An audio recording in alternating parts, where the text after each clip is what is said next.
Yo, guys, what is up? Welcome back. Today we are going to be reacting to, was Prime Tfue really that good? And I can answer that for you. Yes, he was. But I wanted to react to this because we just recently looked at that Myth video, and I brought up Tfue a handful of times, as well as that video bringing up Tfue itself. So I figured it was only right to check this out. And I always liked Tfue too. I thought he was a very talented player, and he definitely had a lot of iconic moments. So most people would look at Tfue and never expect him to be a professional gamer. The thing is, he wasn't just a professional, he was one of the best ever. He completely revolutionized the game of Fortnite and dominated the competitive scene, terrorizing any lobby that he was a part of. Obviously, we know he was talented, but actually how good was Prime Tfue? Well, first, we have to find out how he actually became so good at Fortnite in the first place. While most professional gamers spent their childhood playing video games, Tfue did the exact opposite. Since he lived right by the beach in Florida, most of his time was spent longboarding, skimboarding, or doing anything outside. But one day, his older brother started a YouTube channel called Juke Squad. On this channel, he uploaded videos of them doing a bunch of random stuff, but one kind of video caught on, and that was their pranks. After a while, Tfue started to get into video games like Call of Duty, but the first one he put a lot of time into was Destiny. Although he was really late to the party, he was insanely talented from the start, breaking tons of world records. It was obvious that he was just good at whatever he did. After this, he started to fall in love with a new genre of video game, Battle Royales. While he would play a couple different games like PUBG, the main one he played was H1Z1. And once again, he was able to consistently break records, and this was the first game he actually went pro in. He made $5,000 in the 2 tournaments he competed in, but sadly, H1Z1 and its competitive scene quickly disappeared due to bad decisions from the developers. But luckily, this game didn't last very long. At the perfect time for the release of a new Battle Royale, Fortnite. With previous experience in Battle Royale games, this was the best case scenario for him. He started streaming Fortnite very early on, and since he already had some viewership from H1Z1, this helped kickstart his career. Back in the early days of Fortnite, the easiest way to blow up was to just be good at the game. If you were talented, people were going to find you eventually, and it was only a matter of time before more and more viewers tuned in. And on April 2nd, 2018, something happened that changed the trajectory of his career and his life forever. It was just another day playing solos on stream when he got into a game with Ninja. At the time, Ninja was the undisputed GOAT of Fortnite, and he was averaging almost 100,000 viewers. Because of this, eliminating him meant everybody would know your name. And that is when this iconic 1v1 went down. Oh, I remember this.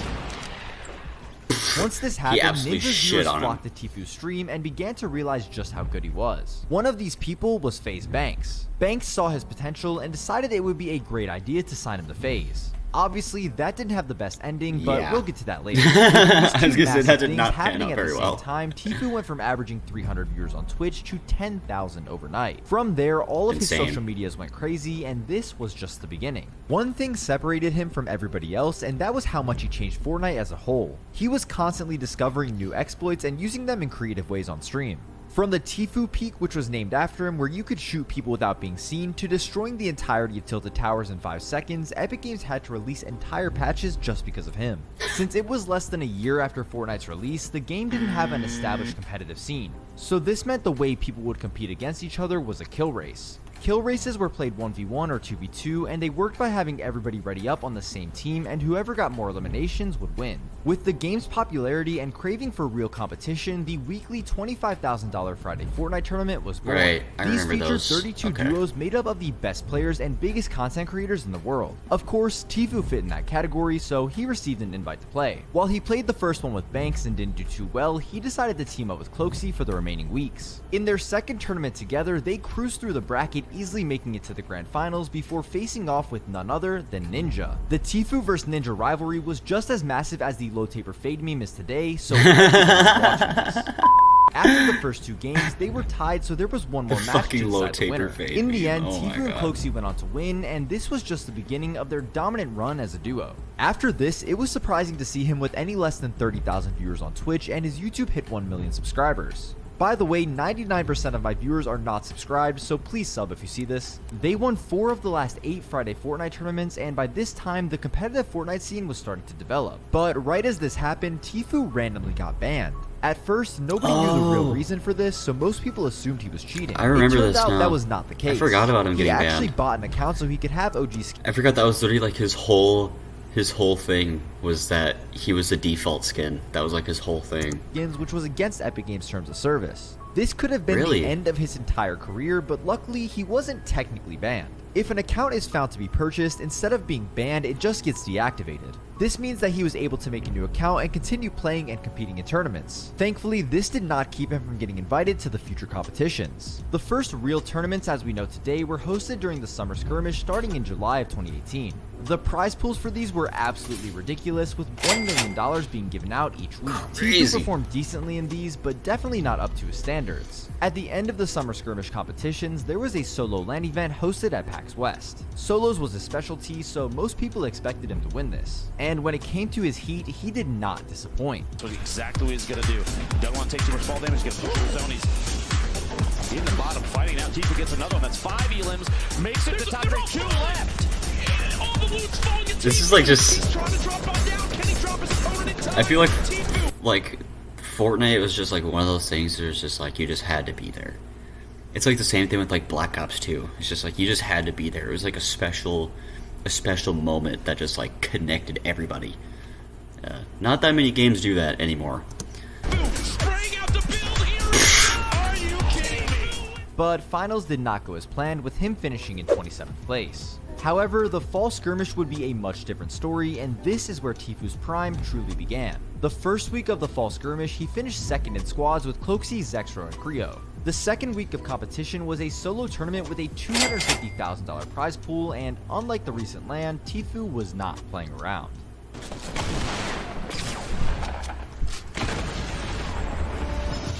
That's what's up. Honestly, I wish I got hit a little bit more than that game, dude. That was too easy. So, Bro said, I wish I got hit a little bit more. That was too easy. That's fucked up. That's fucked up. Oh, fucking ads. Oh, there's a skip. The skip doesn't show up as quick as it used to. 14 points.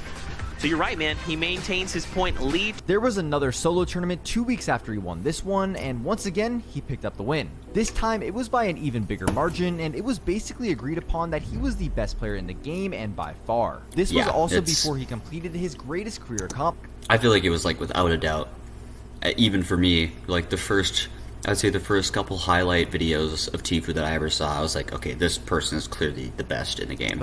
While he had been dominating in solos, team game modes were not going as well. Thankfully, him and Cloaksy had one more chance to show up at the Fall Skirmish LAN at TwitchCon.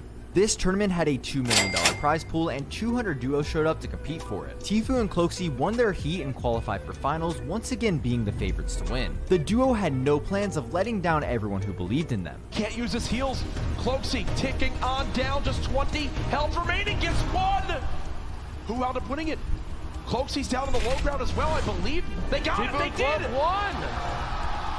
Are you kidding me? The last second push out into the storm may have changed things. It's Tfue and Cloaksy! Incredible. Between the 2 solo tournaments he won and the LAN, Tfue made $350,000 in less than a month. This was the most earnings out of any player by far, and he was truly in a different league. The next big event was the Secret Skirmish. The duo tournament on day 1 was played with completely randomized teams, and Tfue was matched up with Demo. Even with no experience together, Tfue was good no matter who he played with. They ended in 3rd place, and the next day Tfue finished in 7th during the solo tournament. He made it pretty clear that if there was a tournament, he would be at the top of the leaderboard no matter what happened. In Fortnite, it is really hard to win tournaments consistently because of the amount of luck involved, but being able to always perform regardless of circumstance was pretty impressive. The only player even close to him at the time was Bizzle. Bizzle won the solo tournament at Secret Skirmish, but if you put their overall placements side by side, Tfue cleared him with ease. Shortly after this was the beginning of the $30 million Fortnite World Cup. This was the biggest open competition in esports history, and he was not going to miss out. At this point, he was still in his prime and more motivated than ever, so he was putting in countless hours, streaming every single day. The first 2 qualifiers did not go his way, but week 3 was a different story. After having only 4 points in the first hour, he decided to go on an absolute tear for the last 2 hours. He won 2 of his next 4 games and only needed 1 more decent one to secure a spot for the finals in New York. And that's when he did this.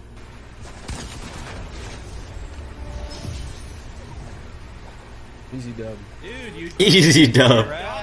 You think I did it? What if somebody pops off, dude? No, it doesn't matter. It's top 6, yo.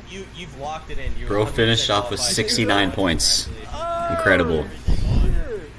Right after qualifying for the World Cup, which was arguably his best achievement yet, Tfue found himself in a ton of drama with FaZe Clan. He revealed that his contract with them was extremely unfair, and this sparked a long legal battle between the two parties. Thankfully, this was settled a year later, but it was the first high-profile employment lawsuit in esports history. It exposed just how predatory some esports organizations can be and still are to this day, which I plan to make a video on in the future. While he was able to easily qualify in solos, duos was a different story. Of course, he teamed up with Cloakzy, but they were not able to qualify. And the closest they came was in week 4, where they were just 2 points off. It was a disappointment, but making it in solos was still an achievement. Next was the World Cup Finals in New York, which honestly did not go well. He was contested by 3 other players at his drop, meaning that he finished in 67th place. A lot of people called him washed because of this, but there honestly wasn't much he could do considering the circumstances. You would think this marked the end of Tfue's dominant prime, but he was not done just yet. In the first 4 qualifiers of Season X's Trio FNCS, he played with Cloakzy in 72 hours. They were all good friends, but eventually this trio had a falling out.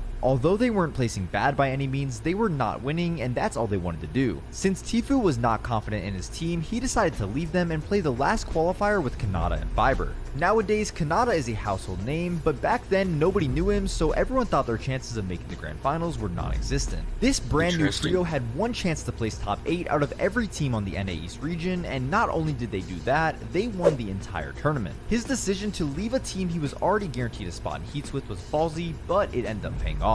However, this is where Tfue's competitive career started to go downhill. He finished 22nd in this grand finals, then 7th in squad FNCS right after that. It was obvious to his fans that he was starting to fall behind as the younger player base was getting better and better at the game. His drive to compete was also not the same as it used to be. This is mainly because the prize pools were much lower than before and the fact that he'd already accomplished almost everything he could. The last FNCS he truly took serious was Chapter 2 Season 2, where he duoed with Scope. To be completely honest, they were a really good duo and had a great chance to win the FNCS. But sadly, there was one thing holding them back from this, and that was their ego. They landed at the Grotto this season, which had Brutus's minigun. It was extremely overpowered, so obviously another good team was going to contest them, and that team was Chap and AV. Both duos spent the entire season trying to make the other team leave the drop spot, but nobody ever did. The grand finals ended up being a complete grief fest, and both teams placed pretty bad because of it. I honestly think if Tfue and Scope landed somewhere uncontested, they probably could have won this tournament. After wasting the entire season, he fell out of love with Fortnite, started streaming way less, and stopped competing altogether. While he did come back to play the occasional build tournament and zero builds, he never took Fortnite seriously ever again.